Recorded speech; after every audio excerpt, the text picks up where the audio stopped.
100 పాకిస్తాన్లకు సమాధానం చెప్పే ఒక్క మిసైల్ మన దగ్గర ఉంది. ఆ మిసైల్ ఏంటో తెలుసా? నమో గౌరవ ప్రధానమంత్రి నరేంద్ర మోడీ గారు. సింహం ముందల ఆటలు ఆడకూడదు, ఆడితే ఏమవుతుంది? మన సింహం నమో కొట్టే దెబ్బకి వరల్డ్ మ్యాప్ లోనే పాకిస్తాన్ అని మిస్సింగ్ రావటం ఖాయం. ఈ రోజు పాకిస్తాన్ ఆర్మీలో పనిచేసేవారు కొంతమంది రాజీనామా చేశారు, కొంతమంది సెలవులు పెట్టిపోయారు. దట్ ఈస్ మన నమో. నమో కొట్టే దెబ్బకి పాకిస్తాన్ దిమ్మ తిరుగుతాం ఖాయం. ఈ రోజు నేను గర్వంగా చెప్పగలుగుతున్నా, ఎంటైర్ నేషన్ స్టాండ్స్ విత్ మన నమో. Right time, right leader for the nation. That is Narendra Modi ji. Very strong leader, balanced leader. Prapancham mottam all over the world, people are accepting his leadership. That is the greatness of Narendra Modi ji. Through Vikasit Bharat, our Prime Minister is planning to make India number 1 or 2. That is possible only with Narendra Modi ji.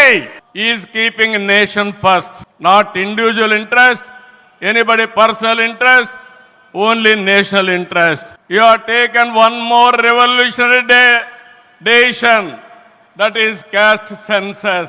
It is a big game changer.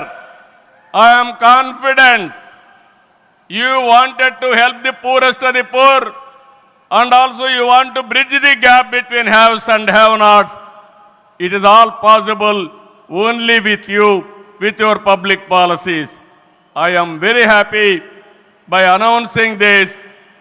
India is safe. India will become developed nation under his leadership.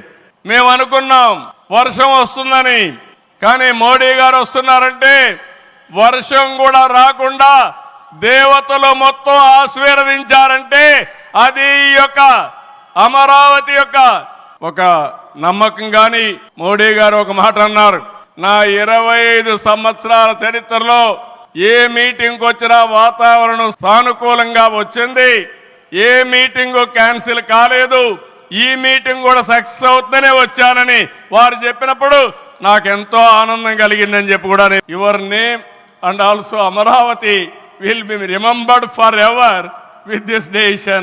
I am very confident about it, sir. మళ్ళీ తొందరలో వారు వస్తున్నారు. వారు రాక మనందరికి ఒక స్ఫూర్తి, ఒక టానిక్ అని చెప్పి. चंद्रबाबू जी टेक्नोलॉजी को लेकर के मेरी भारी तारीफ कर रहे थे, लेकिन मैं आज एक रहस्य बता देता हूं. जब मैं गुजरात में नया मुख्यमंत्री बना तो मैं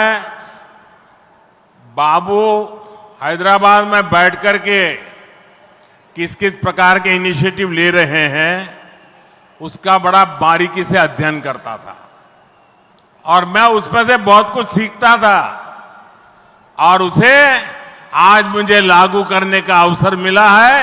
मैं लागू कर रहा हूं. फ्यूचर टेक्नोलॉजी हो, बहुत बड़े स्केल पर काम करना हो और जल्दी से इसे जमीन पर उतारना हो, तो वो काम चंद्रबाबू उत्तम से उत्तम तरीके से कर सकते हैं.